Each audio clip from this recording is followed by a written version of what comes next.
신명기 강의 23번째 시간입니다. 신명기 4장과 19장에서 봅니다. 먼저 4장 41절로 43절까지입니다. 같이 읽겠습니다. 그때 모세가 요단 이쪽 해 돋는 쪽에서 세 성읍을 구별하였으니 이는 과거에 원한이 없이 부지 중에 살인한 자가 그곳으로 도피하기 위함이며 그중 한 성읍으로 도피한 자가 그의 생명을 보존하게 하기 위함이라. 하나는 광야 평원에 있는 벳셀이라 루벤 지파를 위한 것이요, 하나는 길르앗 라못이라 갓 지파를 위한 것이요, 하나는 바산 골란이라 므낫세 지파를 위한 것이었더라. 19장 1절에서부터 10절 같이 읽겠습니다. 내 하나님 여호와께서 이 여러 민족을 멸절하시고 내 하나님 여호와께서 그 땅을 내게 주심으로 내가 그것을 받고 그들의 성읍과 가옥에 거주할 때에 내 하나님 여호와께서 내게 기업으로 주신 땅 가운데서 새 성읍을 너를 위하여 구별하고 내 하나님 여호와께서 내게 기업으로 주시는 땅 전체를 세 구역으로 나누어 길을 닦고 모든 살인자를 그 성읍으로 도피하게 하라. 살인자가 그리로 도피하여 살만한 경우는 이러하니 곧 누구든지 본래 원한이 없이 부지 중에 그의 이웃을 죽인 일, 가령 사람이 그 이웃과 함께 벌목하러 삼림에 들어가서 손에 도끼를 들고 벌목하려고 찍을 때에 도끼가 자루에서 빠져 그의 이웃을 맞춰 그를 죽게 함과 같은 것이라. 이런 사람은 그 성읍 중 하나로 도피하여 생명을 보존할 것이니라. 그 사람이 그에게 본래 원한이 없으니 죽이기에 합당하지 아니하나 두렵건대 그 피를 보복하는 자의 마음이 복수심에 불타서 살인자를 뒤쫓는데 그 가는 길이 멀면 그를 따라 잡아 죽일까 하노라. 그러므로 내가 네게 명령하기를 새 성읍을 너를 위하여 구별하라 하노라. 내 하나님 여호와께서 내 조상들에게 맹세하신 대로 내 지경을 넓혀 내 조상들의 주라고 말씀하신 땅을 다 내게 주실 때 또 너희가 오늘 내가 너희에게 명하는 이 모든 명령을 지켜 행하여 내 하나님 여호와를 사랑하고 항상 그의 길로 행할 때에는 이 셋 외에 새 성읍을 더하여 내 하나님 여호와께서 내게 기업으로 주시는 땅에서 무죄한 피를 흘리지 말라. 이같이 하면 그의 피가 내게로 돌아가지 아니하리라. 아멘. 오늘 이야기의 주제는 도피성 이야기입니다. 이 도피성에 대해서는 몇 번 다룬 적이 있었는데요. 출애굽기와 레위기에 이 도피성 이야기가 등장하기 때문에 살펴본 바 있습니다. 그리고 우리가 건너뛴 이 민수기에는 이 도피성 이야기가 넘쳐납니다. 또 신명기의 여호수아에서도 도피성 이야기는 빠지지 않습니다. 그만큼 무게가 있는 주제라는 거죠. 이 도피성 이야기를 기껏해야 이스라엘의 독특한 문화나 법 정도로 취급당하고 있는 것이 현실인데요. 그 정도의 이야기가 아닙니다. 그런 거라면 거의 모든 율법서가 그렇게 큰 비중으로 언급하고 있겠습니까? 이 생명을 담고 있는 주제이고 따라서 예수의 십자가와 바로 연결되는 복음 이야기입니다. 오늘 신명기 4장과 또 신명기 19장의 도피성 이야기를 묶어서 함께 다루어 보도록 하겠습니다. 우선 이 도피성이 등장한 배경 이야기부터 시작해 보겠습니다. 사람들이 사회를 이루어 함께 사노라면 필연적으로 일어나는 일들이 많습니다. 서로의 욕망들이 부딪히기 마련이라 별의별 일들이 일어나기 마련인 거죠. 그 중에 살인이라고 하는 주제도 빼놓을 수가 없습니다. 뭐 흔한 일은 아니지만 필연적으로 직간접으로 맞닥뜨리게 되는 일입니다. 누구든 직접 살인자가 될 수 있는 것이고, 또 누구는 그에 의해서 죽임을 당하고, 그리고 이 직접의 당사자 주변에 또 가족들이, 이웃이 있기 마련입니다. 살인의 정황에 따라 황망함과 또 슬픔이 있을 것이고, 그 반대의 감정인 원통함과 또 복수심이 자리하고 있습니다. 우리가 아는 대로 모세율법은 이 복수를 허용하고 있습니다. 동해복수법이라고 불리는 행한 대로 갚는 법이 있습니다. 이에는 이, 눈에는 눈, 이런 거죠. 사람을 죽인 자는 바로 처형할 수 있습니다. 자, 레위기 24장 19절로 22절 같이 읽겠습니다. 사람이 만일 그의 이웃에게 상해를 입혔으면 그가 행한 대로 그에게 행할 것이니 상처에는 상처로 눈에는 눈으로 이에는 이로 갚을지라. 남에게 상해를 입힌 그대로 그에게 그렇게 할 것이며 짐승을 죽인 자는 그것으로 물어줄 것이요 사람을 죽인 자는 죽일지니 거류민에게든지 본토인에게든지 그 법을 동일하게 할 것은 나는 너희 하나님 여호와임이니라. 무서운 형벌 규정입니다. 막무가내의 복수가 가능할 만한 내용이지요. 물론 이런 복수 행위에 있어서 모세를 비롯한 제사장들의 일정한 개입이 있어서 막가파식의 복수가 자행되지는 않았을 것으로 보입니다. 하지만 이런 공권력이 개입하기도 전에 감정을 절제하지 못한 피해자의 가족들이 무지막지한 복수가 일어날 가능성도 있는 거란 말이죠. 아까 우리가 읽은 신명기 19장에 이런 내용이 있습니다. 보시면 의도적 살인이 아닌 실수나 부주의에 의한 살인인데 피해자의 가족의 주관적 감정은 그렇지 않을 수 있다는 것 아니겠습니까? 도피성이 등장하는 배경이 바로 이런 겁니다.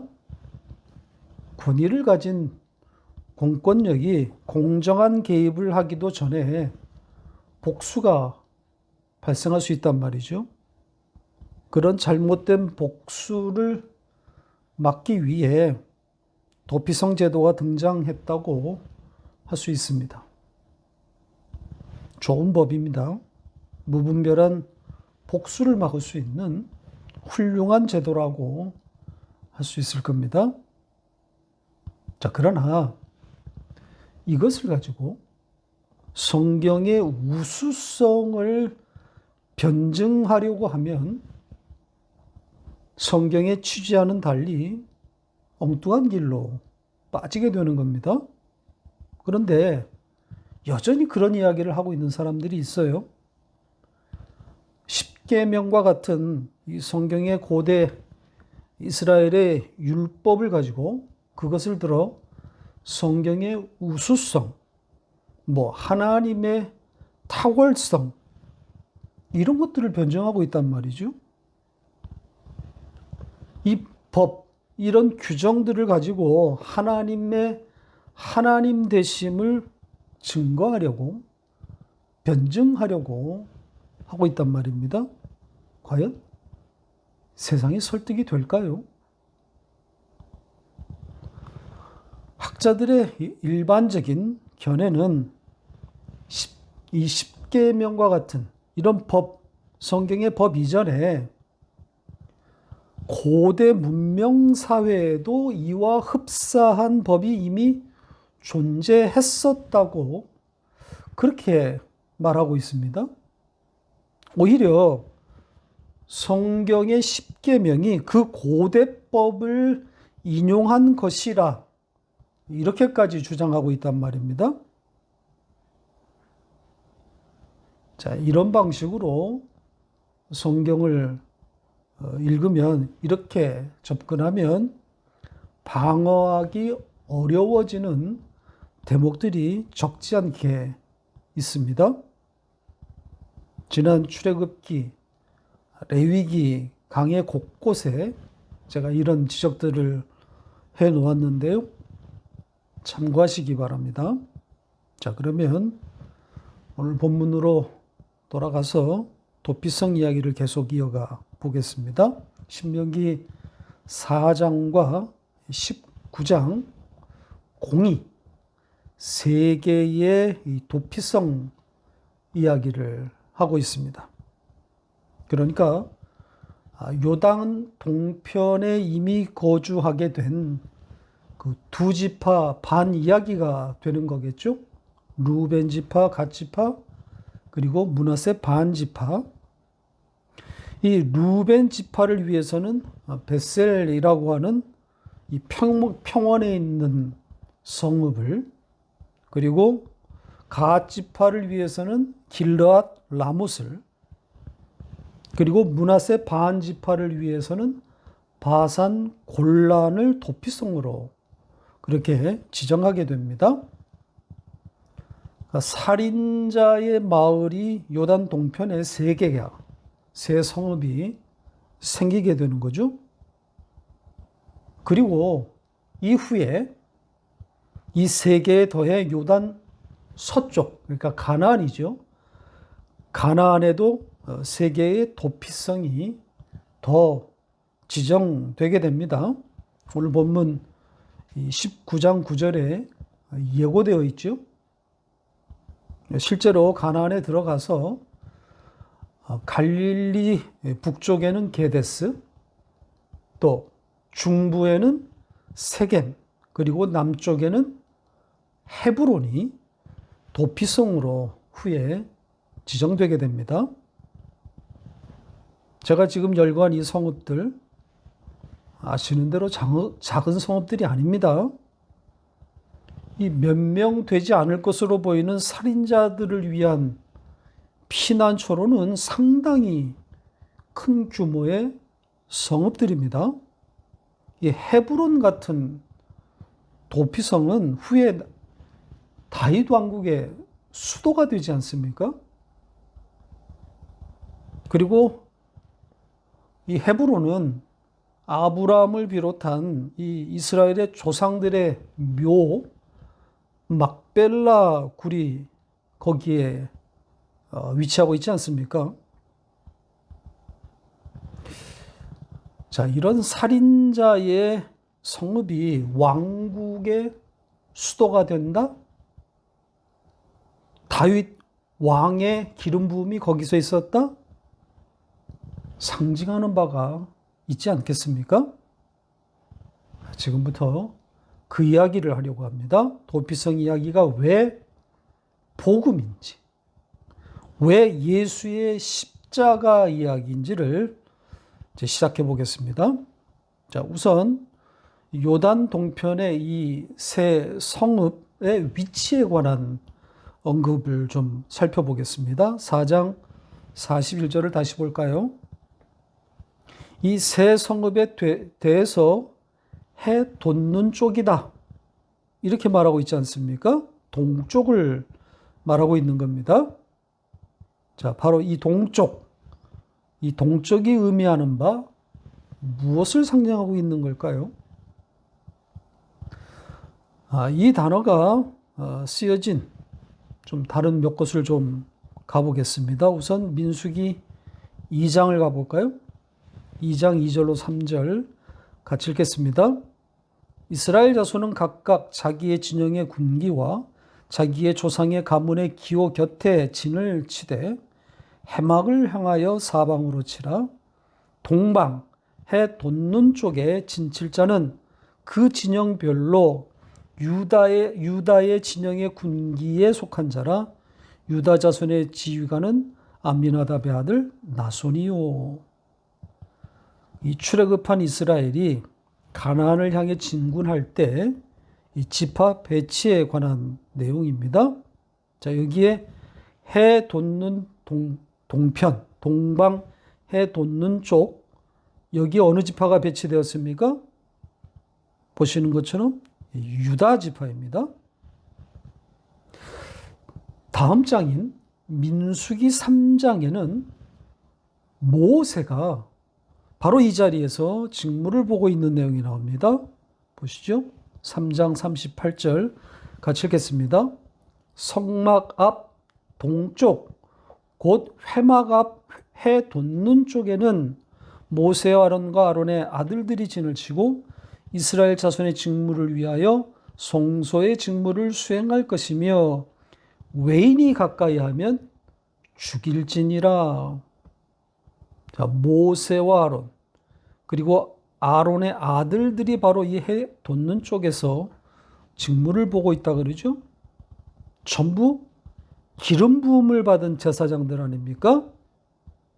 그래서 이 자리에는 외인이 접근하면 안 된다고 말하고 있습니다. 죽여버리라고 하잖아요. 생명을 담보하고 있는 겁니다. 이렇게 이 해 돋는 동편 유다 지파와 제사장들, 기름 부은 제사장들의 자리입니다. 유다 지파와 제사장들의 자리? 뭘 말하는 거겠어요? 어떤 의미입니까? 예수의 죽을 자리인 거죠. 저주받을 자리가 되는 겁니다. 성경에서 이 동쪽은, 동방은 이런 저주의 자리, 죽을 자의 자리로 등장합니다. 한 곳으로 보고 갈까요? 창세기 3장 24절 같이 읽겠습니다. 이같이 하나님이 그 사람을 쫓아내시고 에덴 동산 동쪽에 그룹들과 두루 도는 불칼을 두어 생명나무의 길을 지키게 하시니라. 아담이 선악과를 따먹고 쫓겨간 곳이 바로 여기 동쪽입니다. 죽은 자들의 자리인 거죠. 이렇게 성경의 이 일관된 흐름을 우연이라고 할 수 있겠습니까? 세계의 도피성이 해 돋는 쪽, 동쪽에 있다는 것, 예수의 십자가가 설 곳임을 강력하게 상징하고 있는 겁니다.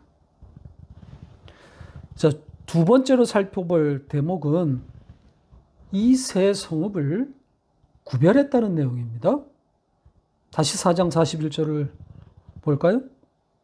이 지금 세 성읍을 구별했다고 하지 않습니까?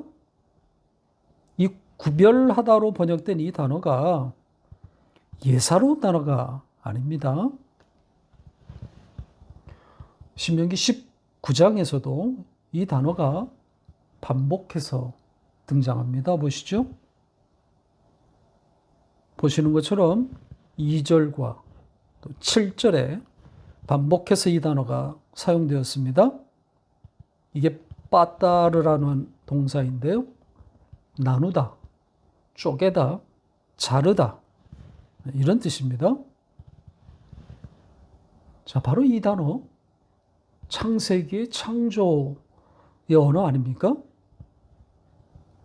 빛을 어둠에서 잘라내어 구별하셨고 물들을 잘라내어 궁창 위의 물과 궁창 아래의 물로 나누셨고 밤과 낮을 나누시고 전부 이 단어입니다. 그러니까 이 세 개의 성읍들은 다른 성읍과 구분되는 그런 지위를 가졌다는 그런 의미가 되는 것 아니겠습니까? 살인자들이 거주하게 될 성읍들인데 굳이 이 창조의 언어를 사용해서 구분하고 있는 것이 예사롭지 않아요. 따라서 이 세 성읍, 이 도피성은 무엇을 예표하는 거겠습니까? 어렵지 않죠? 성전, 교회, 하나님 나라인 거죠. 구별된 자들만 들어가는, 선택된 자들만 들어가는 하나님 나라를 상징하고 있는 겁니다. 자, 세 번째 이야기는 신명기 19장 3절에 등장하고 있는 표현에서 찾아보려고 합니다. 다시 볼까요? 여기에 땅 전체를 세 등분해서 각각 한 성읍씩 세 개를 지정하라는 내용인데요. 이 길을 닦으라는 표현이 흥미롭습니다. 살인자의 성읍에 길을 닦으라. 길을 준비하라, 넓히라. 이런 뜻입니다. 성경 밖의 어떤 자료에 의하면 이러한 도피자를 돕기 위해서 계곡을 가로지르는 다리를 놓아서 도피자가 쉽게 그리고 빨리 최단 거리로 들어올 수 있도록 접근할 수 있도록 그렇게 했다 그러고요. 또 모든 교차로에는 교차로마다 피난처라는 팻말을 세워 놓아서 도피자가 길을 못 찾는 그런 일이 없도록 해 놓았다. 이런 자료가 있습니다. 그러니까 이 살인자의 성읍이기 때문에 아주 깊은 곳에 잘 눈에 띄지 않는 곳에 그런 곳에 만들만 한데 오히려 누구나 쉽게 접근할 수 있는 그리고 길을 잘 만들어서 넓혀서 잘 올 수 있도록 그리고 길을 놓치지 않도록 잘 안내해서 쉽게 찾아올 수 있도록 했다는 겁니다. 좀 이상하지 않습니까? 도피성의 살인자들이 쉽게 접근하도록 안내판을 세우고 길을 잘 닦는다? 어떤 의미입니까? 도달하기 쉽게, 어렵지 않게 했다는 거잖아요? 그래서 잘 보이는, 그리고 길이 잘 닦인, 누구나 닿을 수 있는 곳에 그렇게 만들어 놓았다는 것은 구원이 그만큼 가까이 있다? 혹은 쉽다? 이런 상징이 담겨 있는 것 아니겠습니까? 생명을 보존하는 길이 쉽다, 단순하다, 어렵지 않다, 이런 의미를 담아놓은 것이란 말이죠. 우리가 아는 대로 이 광야에서 불뱀에 물린 이스라엘이 장대에 달린 놋뱀을 보기만 하면 살아나는 그런 그림과 흡사하지 않습니까? 보기만 하면 사는, 잘 닦인 그 길로 가기만 하면 생명인 거죠. 자, 네 번째로 이 성읍에 들어가는 사람들을 좀 보겠습니다. 이 구별된 성읍에 누가 들어갑니까? 살인자들이 들어갑니다. 살인자 외에는 들어가지 않습니다. 물론 여기에 살인자는 고의적 살인을 한 자들은 아닙니다. 실수나 부주의에 의해서 일어난 우발적 살인이라고 할 수 있는 거죠. 4장 42절에서는 과거에 원한이 없고 그리고 부지 중에 살인한 자라고 했습니다. 그러니까 과거에 있었던 어떤 그런 그 나쁜 감정, 미움의 감정에서 출발하지 않았고 부지중, 그러니까 알지 못한 채, 그러니까 모르게 일어난 일, 자기의 의지와 관계없이 일어난 살인이다, 이런 의미입니다. 그러니까 알지 못했다고 하는 것은 결국 죽이려는 의도가 없었다는 뜻이 되는 거죠. 이 신명기 19장에는 그 고의가 없는 살인의 예를 들어놓았습니다. 산에서 나무를 함께 배로 올라갔다가 실수로 도끼의 날이 빠져서 사람을 죽게 한 경우라는 거죠. 그런 경우가 바로 고의가 아닌 부주의나 실수의 살인의 예들이라는 겁니다. 따라서 이 도피성은 모든 살인자가 가는 곳은 아닌 거죠. 고의적인 살인을 한 사람은 이곳에 들어올 수 없습니다. 그러니까 자기의 뜻에 반한 살인, 그러니까 오로지 실수와 부주의한 그런 것에서부터 온 살인을 한 자들만 들어올 수 있습니다. 이 고의가 없는 살인을 한 사람들, 이 세 구별된 성읍에 들어갈 수 있는 이 살인자들, 이들이 상징하는 바는 명백합니다.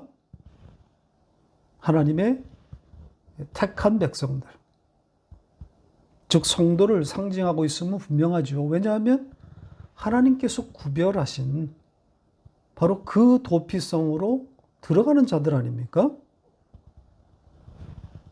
하나님 나라를 상징하는 그 성읍으로 들어가는 자들이니까 하나님의 백성이 분명하단 말이죠. 따라서 고의가 있었느냐 혹은 고의가 없었느냐, 이것을 따지는 것은 사실 의미가 없어 보입니다. 살인자라는 타이틀이 중요한 것 아니겠습니까? 자, 그럼에도 조금 해석을 가해 본다면 이 고의적 살인이 아니라는 것이 담고 있는 의미에 대해서 이렇게 말해 볼 수는 있을 것 같습니다. 지금 죽이려는 의도 없이 사람을 죽였다는 거잖아요. 죽이려는 의도를 가진 살인이라면 사실 그 살인자를 어떻게 취급을 해도 그 살인한 사람은 억울할 일이 없습니다. 자, 그런데 의도가 없는 실수나 부주의에 의해서 사람을 죽여 졸지에 살인자가 되는 경우에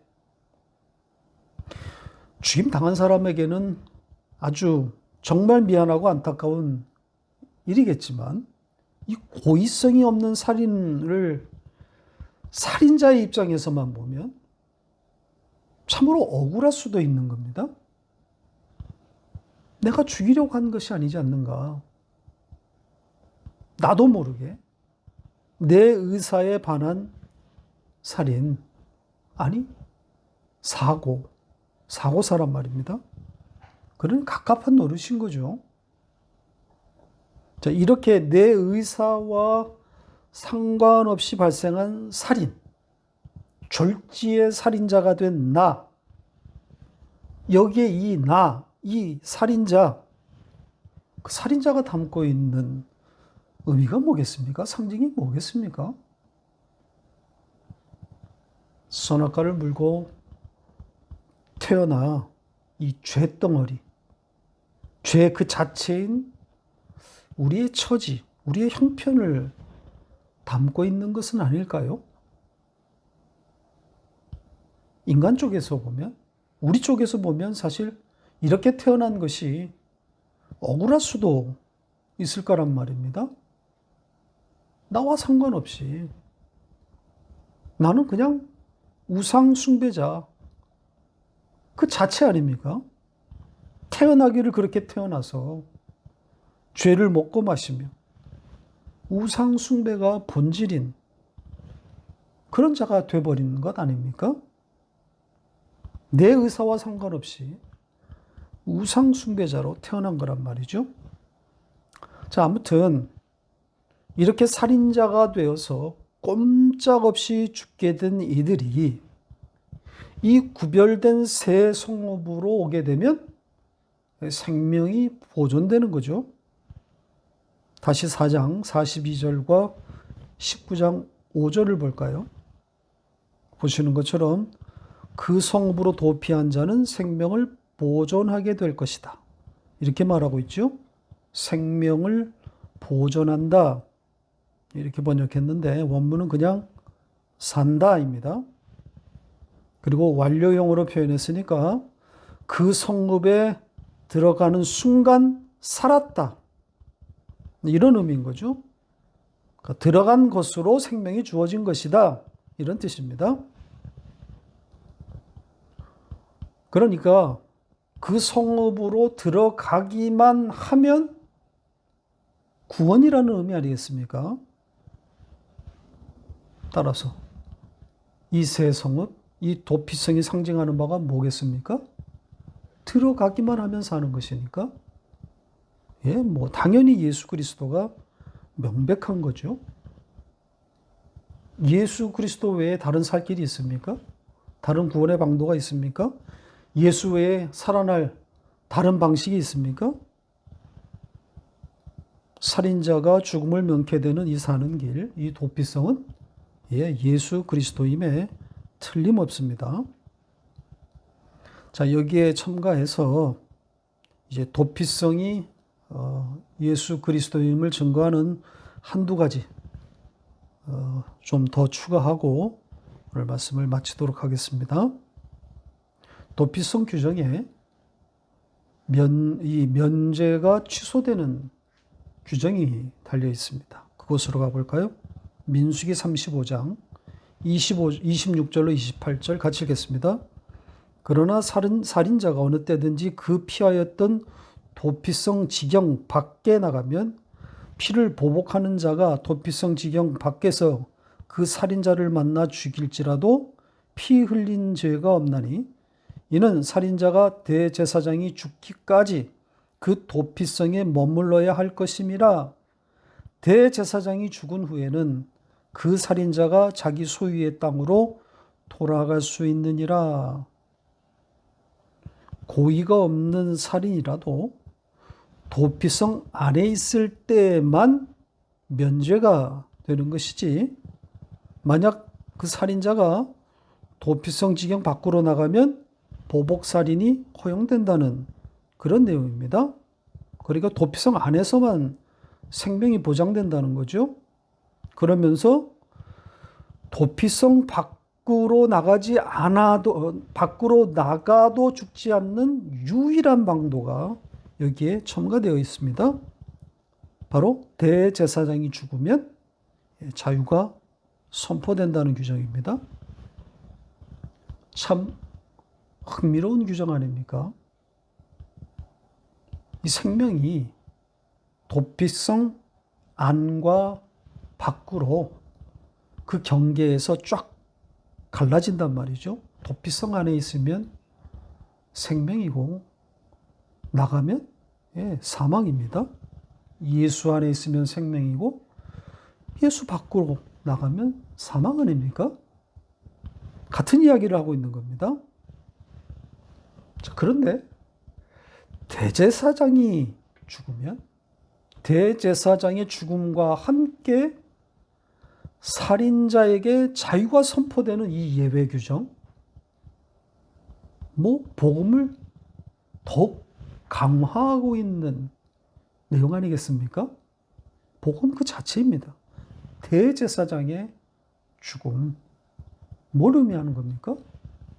예수의 십자가 아닙니까? 다른 해석이 있을 수 있겠습니까? 대제사장이 죽은 후에는 그 살인자가 자기의 소유의 땅으로 돌아가게 된다. 복음 아닙니까? 대제사장이신 예수의 죽음으로 말미암은 구원을 말하고 있는 겁니다. 자, 히브리서 9장으로 가보겠습니다. 11절, 12절 같이 읽겠습니다. 그리스도께서는 장래 좋은 일의 대제사장으로 오사 손으로 짓지 아니한 것 곧 이 창조에 속하지 아니한 더 크고 온전한 장막으로 말미암아 염소와 송아지의 피로 하지 아니하고 오직 자기의 피로 영원한 속죄를 이루사 단번에 성소에 들어가셨느니라. 저 그리스도를 대제사장이라고 칭하고 있지 않습니까? 그 대제사장이 단번에 성소에 들어가 자기의 피로 영원한 속죄를 이루셨다고 하죠. 바로 도피성의 대제사장의 죽음과 정확히 같은 이야기입니다. 말씀을 맺겠습니다. 지금까지 살펴본 바대로 도피성 이야기는 풍성한 복음 이야기입니다. 죽을 운명의 살인자가 예수라는 도피성에 들어와 살아나는 이야기란 말이죠. 그렇게 살아난 자는 도피성에 머물러 있을 때만 그 효력이 있습니다. 도피성 밖으로 나가는 순간 그 효력이 중단되는 거죠. 뭘 말하고 있는 거겠습니까? 예수로 살아난 자들의 세상살이를 담고 있는 것 아닐까요? 도피성으로 들어왔을 때의 그 감격을 망각하고 도피성 밖의 삶을 동경하면서 기웃거리게 되는, 사실 나가면 죽음인데 말입니다. 그런 참 어리석기 짝이 없는 그런 모습이란 말이죠.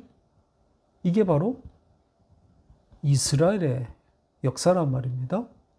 따라서 곧 우리네 모습이기도 하고요. 도피성으로 피어온 바로 그날의 그 감격으로, 그 첫사랑의 자리로 돌아와야 합니다.